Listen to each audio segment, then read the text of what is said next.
Hello and welcome to Health Professional Radio. I'm your host, Neal Howard. Thank you for joining us today. Our guest is Cindy Perlin, licensed clinical social worker, certified biofeedback practitioner, chronic pain survivor, past president of the Northeast Regional Biofeedback Society, and author of The Truth About Chronic Pain Treatments, the best and worst strategies for becoming pain-free. And she's returning with us to talk about the safety and effectiveness of medical marijuana as it's used for chronic pain. Welcome back, Cindy. Thank you. Thank you so much. And I understand that you were involved in an Amazon book campaign as well. Yes, my book did get to number 2 and 3 in various categories on Amazon, so Great. I did reach bestseller status. Absolutely wonderful, and congratulations on that. This past election, not only did we here in the United States elect our new president, but many states, I think maybe 5 or 6 states, were considering whether they were going to legalize or not medical marijuana as it's used medically and recreationally. Let's talk about why you think that some states maybe balk at legalizing marijuana at all, while others opt to do medical and or recreational use? Well, I think some states are just more conservative than others, or possibly have more pharmaceutical company influence on legislation. But what most people don't realize is that marijuana has been used medicinally for thousands of years. And in the United States, it was part of the U.S. Pharmacopoeia, which is the list of drugs that are widely accepted. And it was in the U.S. Pharmacopoeia until 1941, at which point an anti-drug crusader managed to get it banned. Okay. So at one point, it was okay to use it in the United States, but 1941 that changed and it became, I guess, part of the contraband list. Right. It was, I don't know if they had drug schedules back then, but, basically it was considered a dangerous drug with no medicinal uses. And in terms of U.S. federal law, it's still in that category.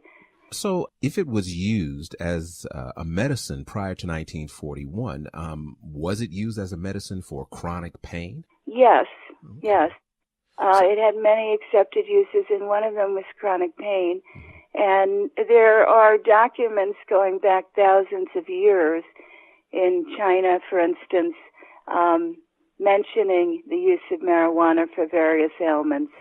Okay. So in traditional Chinese medicine, there is a place for marijuana. Right. Traditional medicine all over the world.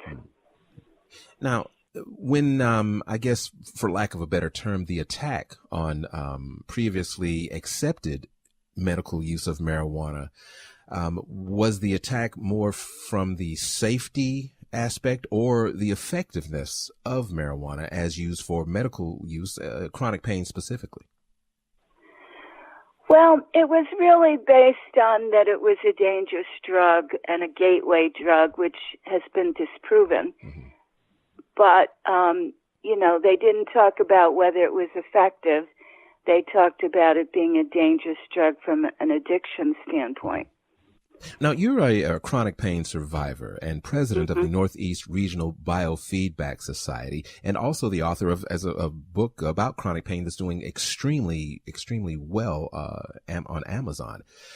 In your experience and in your work, have you found that more people not necessarily using marijuana or admitting that they use marijuana, but asking more questions in consideration of using marijuana? And on that same question, what do you find when you talk to traditional or Western healthcare practitioners about marijuana? Well, I think the general population and the people who are suffering with chronic pain are definitely more interested in using it. I really haven't done a lot of discussion with medical providers, but the reality is that opioid use has become really widespread in the United States, and it's been a disaster. Not only have many people become addicted, but many people have died. And the thing about marijuana is it's not physically addictive, and there's no lethal dose. In terms of opioids, less than 50% of the people who are prescribed opioids actually continue with them in the sense that they find them effective. Often they quit because the side effects are so intolerable and they don't work. And patients aren't given a choice of which one they can have. I have a blog that's now been viewed by over 230,000 people, which discusses the relative merits of marijuana and opioids. And the comments on that blog are very much in favor of marijuana for the people who've tried it for pain. Have you talked to people, both opioid users, past and present, and marijuana users, past and present, as far as the effectiveness of marijuana? As you mentioned, sometimes opioids lose their effectiveness over time. Have you found the same in marijuana? Do you have to use more marijuana like you do more opioids? No, marijuana users don't develop tolerance where they need more and more over time. And the other thing is that marijuana helps people to not develop tolerance if they're taking opioids in conjunction with it. So it actually keeps people from becoming tolerant and potentially addicted to opioids. States that have legalized medical marijuana have on average decreased opioid deaths by 25%. And the longer the legislation is in effect in the state, the more reduction in overdose deaths they have. Now, all those states that do legalize marijuana for, let's just say, medical purposes, when they finally do accept it as acceptable for medical use, what about the cost effectiveness of it as far as your insurance is concerned? Well, there's no insurance that covers medical marijuana in the United States, and I don't believe that in terms of other countries that have accepted it, I don't believe other countries cover it under their insurance. So people are on their own when it comes to that, which is a huge barrier. And, you know, it can cost hundreds of dollars a month, up to even $1,000 a month, depending on the dose that you need. So that's a huge barrier. Most people with chronic illness do not have a lot of financial resources. Absolutely. So when we're seeing these dispensaries in different locales here in the United States, just to speak of the United States, none of these dispensaries are accepting any insurance payments because they just simply don't exist. Do the practitioners prescribe products from these dispensaries and then send their patients to these dispensaries as if they are the pharmacist? Yes. When there's medical marijuana, it has to be prescribed by a doctor, and some states, like New York, make that very difficult. In New York State, doctors have to apply and take a test, take a course to become certified as prescribers, and then there's no list that patients can access of physicians who have done that. Once you find that physician and get a prescription, you can go to a dispensary and get your marijuana if you can afford it. Right now, insurance companies are saying that they won't cover it because it's illegal under federal law.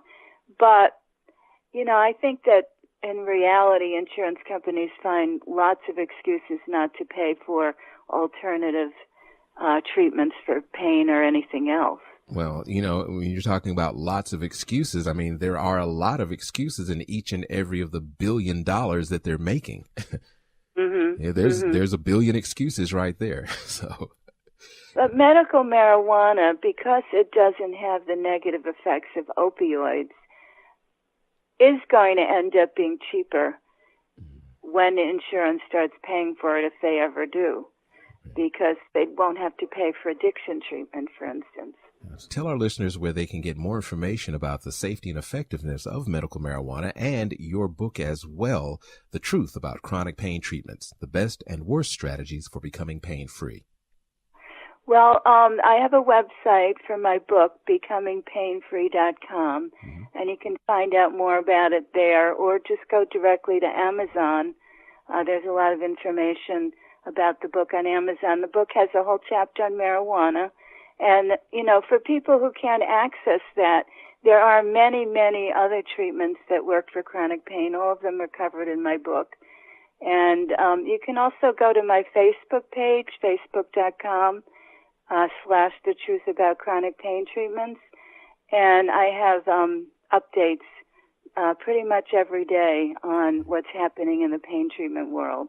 Always a pleasure, Cindy. Thanks for returning. Oh, you're welcome. Thank you for having me back. You've been listening to Health Professional Radio. I'm your host, Neal Howard, in studio with Cindy Perlin, licensed clinical social worker, certified biofeedback practitioner, chronic pain survivor, and the author of the best-selling book, The Truth About Chronic Pain Treatments, the Best and Worst Strategies for Becoming Pain-Free. Transcripts and audio of this program are available at healthprofessionalradio.com.au and also at hpr.fm, and you can subscribe to this podcast on iTunes.